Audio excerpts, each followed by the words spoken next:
Hey, Jordan here, and we are out pouring a pretty big pad for an exterior patio cover for an industrial project that we're working on. Doing a lot of things on this project. I mean, this is a complete redo, but today I just want to talk about this specific pad. This is to help out DIYers, contractors, and just to give you a little bit of information, even as a consumer, if you're hiring a contractor, to make sure of is, number one, with these pads, you always want to make sure that you have wire mesh in these pads. It really is going to improve the quality and strength of the concrete, try to prevent down on cracking and things of that nature.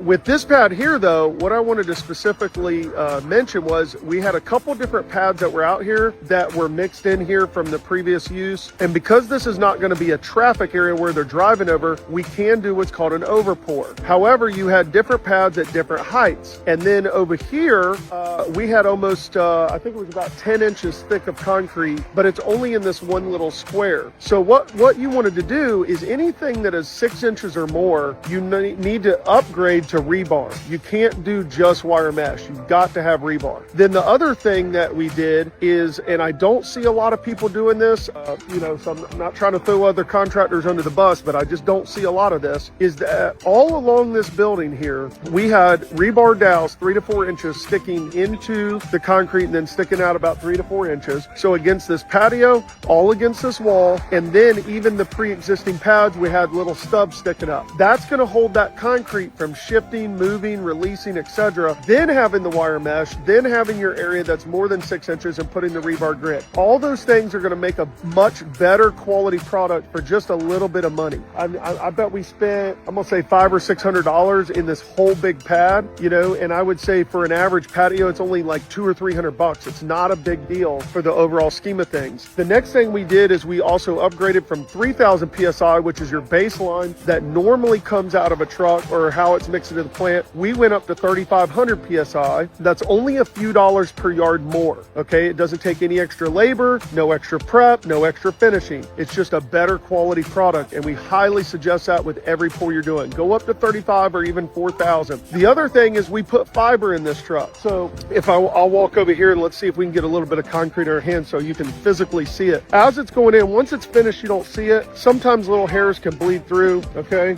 But if you look really close here, let's see if we can get a little bit in our hands. You'll see little hair strands you can kind of see there that are sticking up.